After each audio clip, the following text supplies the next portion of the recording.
What's going on, guys? Nick Lesagore here, Exit 12 Homebrew. And Billy Carpenter here, Gamn Brewing. In the house. And we're finally doing it. We're finally coming around. This is the last video of the collab beer that Billy and I did. Best Friends Pilsner, Italian Pilsner, dry hopped with Citra hop hash. I just got done mowing the lawn. I could only mow the front part because the carburetor flooded, unfortunately, and then your boy, pretty sure I tore my ACL, maybe a PCL or something, getting up and down, trying to figure out what was going on. So I'm limping around, I'm gimping around here, and I'm watching my son for the weekend as my wife is out of town on a girls' trip. So this is going to be time for a beer. There's no better time for a beer than now. So, and right now I'm operating on one leg. I'm dirt dogging it right now, Billy. I'm a 9-to-5 nickel and dimer. I'm punching in and punching out. You know what I mean? Right now I'm knee deep in the throes of standing on one leg. But we're gonna do this anyway. Luckily, you had 3 legs to start with, so. That's right. That's right. It's a good call. Many women have said that. Anyway, so my beers are going to be in treehouse glasses. The red glass is going to be my beer, and the purple glass is going to be Gamn Brewing's beer. So we're going to pour both of them. We're going to compare them, and we'll do a nice little taste test. So I'm going to pour, why don't we pour mine first? All right. Yours, I have nice 2 identical Pilsner style glasses here. Oh. Nick's will be the marked one, not because he's Jewish, just because we're keeping them separate. All right? That's right. So my can, the reason why I'm pouring from a can is because my keg kicked, and this was the only can I got off of it. I had to can the rest of my Italian Pilsner to make room for my New England IPA. And so unfortunately, when I was canning it, I got literally 1 full can out of it. So with each can, Billy, I'm gonna leave about 3, maybe 4 ounces in the can, just in, you know. I feel like that's a good move, you know, to help reduce any kind of, not oxygen, to help reduce, you know, like the clarity issues that you may have whenever you're canning. Yours is crystal clear, bud. Yeah, mine actually, on mine, and maybe it's because it's the end of the keg, but mine is actually showing, and there may be a nice amount of chill haze here, but mine may be a little bit on the cloudy side. Oh yeah, this one, yours, oh. Yours just squirted, buddy. Uh-oh. Wow. But yours had a nicer pop than mine did. Mine had a hiss, for sure. It had a pop, but yours was very nice.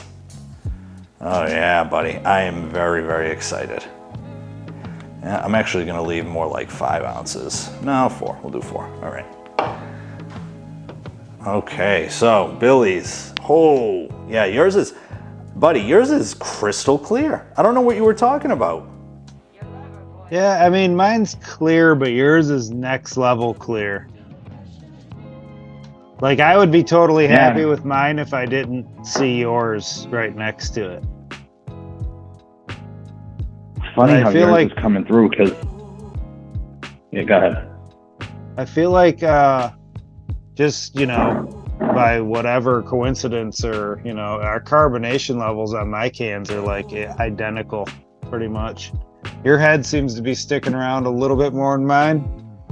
But once again, let's remind the people that the recipe was absolutely identical. And the only difference is the timing of the dry hop. So look at that. Look at how your head is still sticking around strong. And mine is pretty much dissipated down to about 1/4 inch. Yeah, I mean, I'll say from my standpoint, I got the opposite. So yours is clearer, mine is not as clear. Even when I kind of wipe the glass off, And it's probably, maybe it's because it was the end of the keg, but mine has that cloudiness to it a little bit. Yours is clear, and then yours had the head that stuck around longer. So it's interesting how we're experiencing two different things, yeah. Yeah. So let's do this. Let's go in with a nose on yours first and then mine, and we'll compare.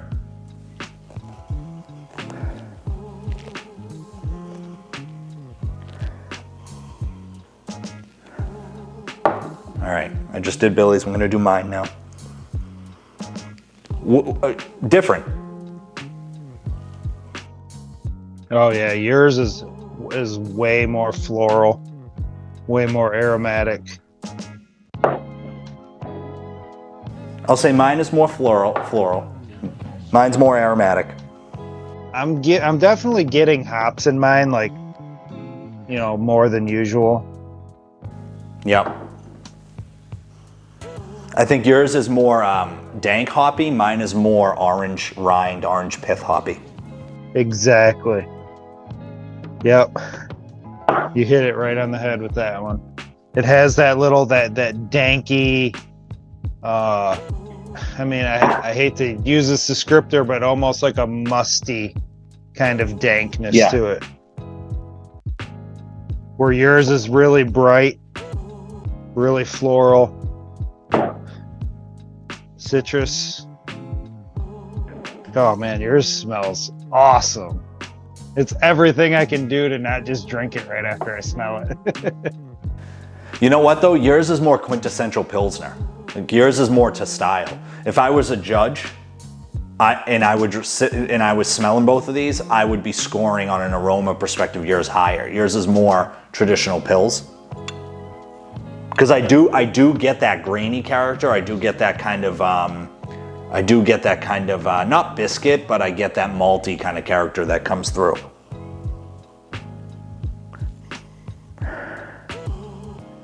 All right, I say we drink these. I'm gonna go in with yours first. We want to do yours first? Yep. Because I'm dying to try it. All right, we'll try them. Cheers.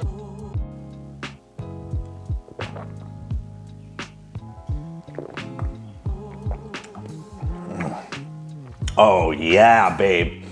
Oh yeah. All right. Heavy.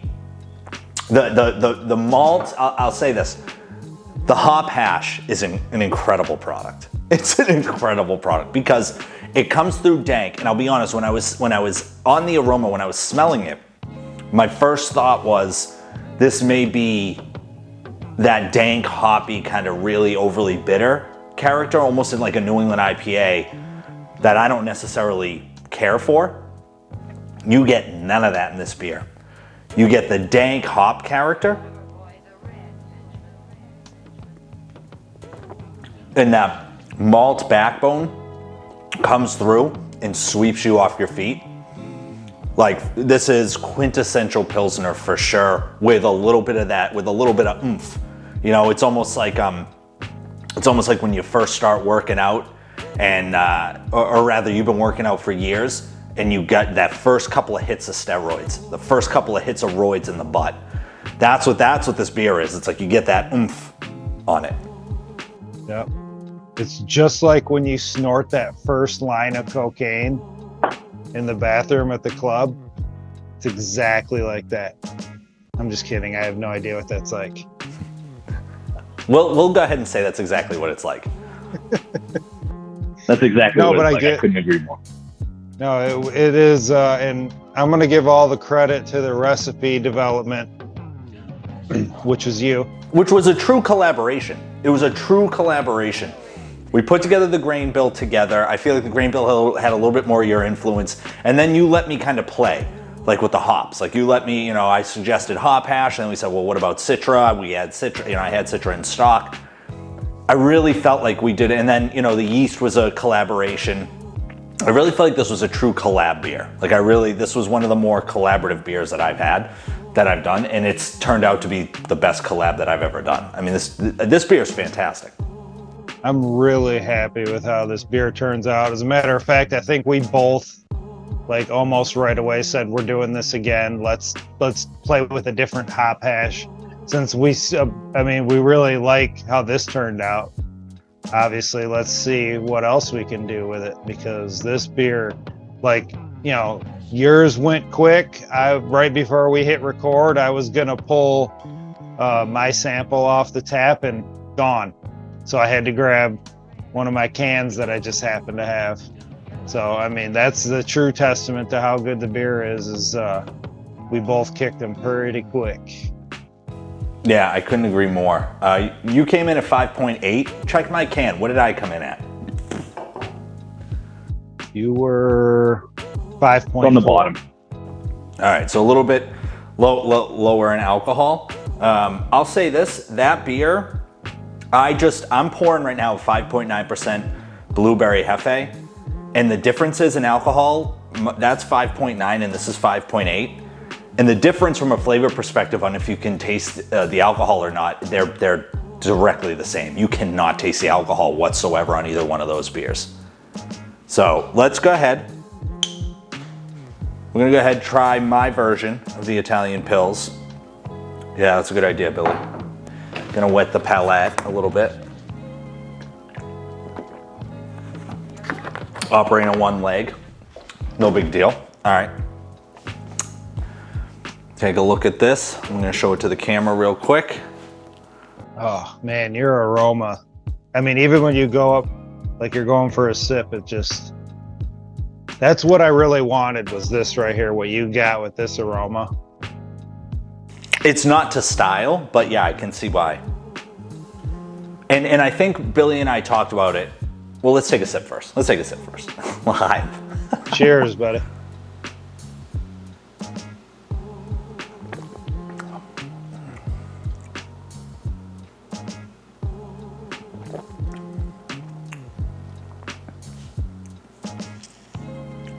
I mean, I would have a hard time picking those apart, besides maybe replace the little bit of dankness that I'm getting with mine with like a little bit brighter, crisper, like citrusy note, you know, in the flavor.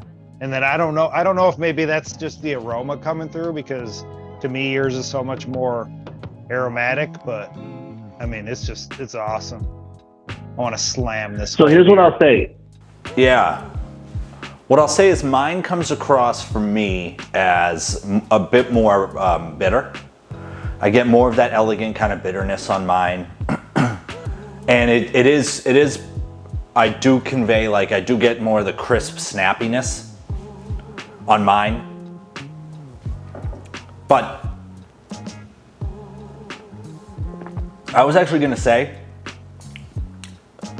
I get more of a crisp snappiness on mine, but I'll say yours is more elegant. You know what I mean? Mine is, I feel like is more of a rock song, whereas yours is smooth jazz. You know what I mean? I think to me, I actually think that they're surprisingly different beers. Like I thought they were gonna be a lot closer than they are, and it really goes to show you what the dry hopping does. Like if it, like I can't, in honesty, I think both of these beers achieve different things. And so to say one is better than the other, I don't know, because I really like my beer, but yours is really, really good too. Like it's tough because I do think that they drink differently in some ways, like I mentioned, but I think that there's room for both of them. So we did discuss the idea of, you know, the next collab we do on this beer, it'll probably be with something like Mosaic Hop Hash or Equinaut Hop Hash or something, but dry hopping at the same time. Right. And because I really, that came from you when you started drinking my beer and you were like, dude, I don't want to dry hop at the end, like we should dry hop at the same time, which I totally get. But with that said, to me, if I'm putting a beer into a competition, I'm putting your version. You know, and if I'm serving my beer to Bud Light drinkers, I'm serving your version.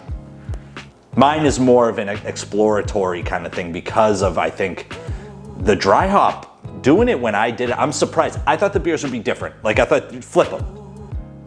Like I thought that your beer would be mine and mine would be yours based on when we dry hopped. I dry hopped mine right before conditioning. We conditioned for about 10 or 11 weeks. You dry hopped yours right before we kegged, what, 3-4 days or 5 days or something? Yes. Yep. I thought they would be flipped.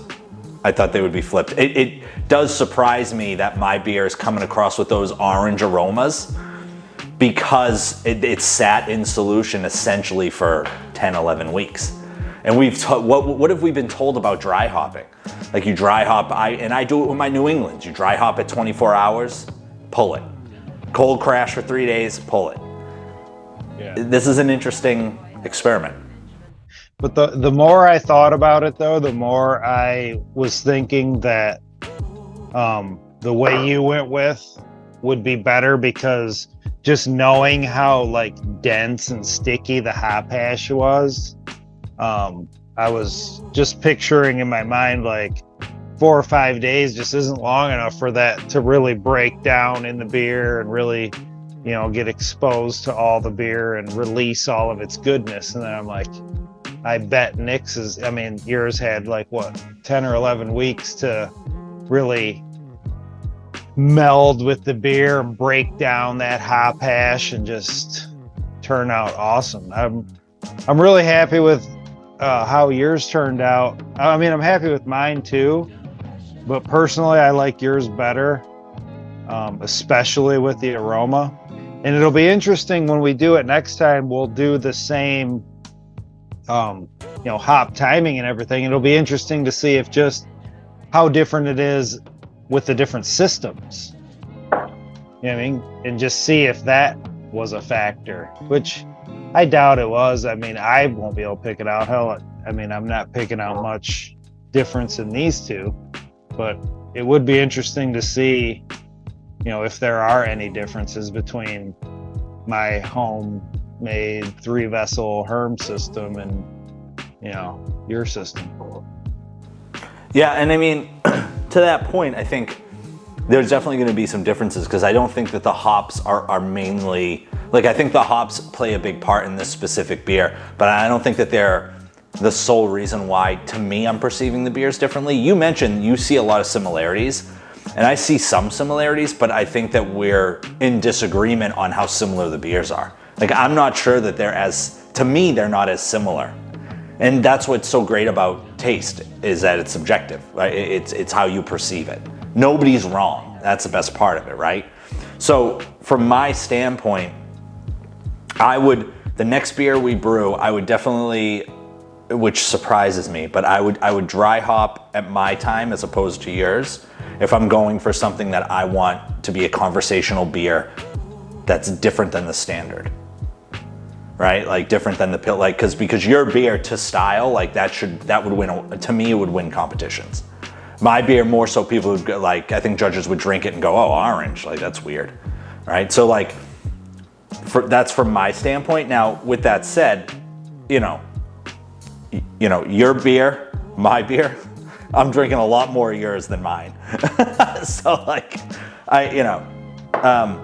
and also, I think, like, to your point about letting the hops sit in solution, it's a hop product, but what gets me nervous about letting it sit for 10 weeks or 11 weeks, whatever we did with mine, was it's a plant at the end of the day, right? And so, like, I've always learned I did a full calendar year of R&D, research and analysis, basically, on research and development on the New England IPA style 5-6 years ago.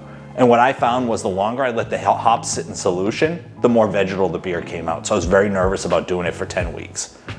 Right. So I understand your point about like 3 to 5 days to you may not be enough to let the hop product like sit and do its thing.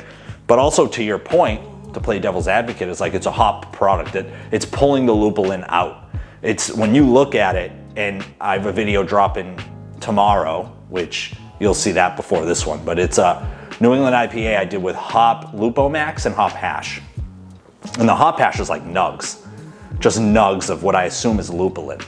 And so you can probably let it sit for a lot longer, I'd imagine, which probably gives you some of those orange flavors. Because I mean, I don't know about you, but I am not getting any vegetal in yours whatsoever. Neither one has vegetal, and we put 4 ounces of hop hash.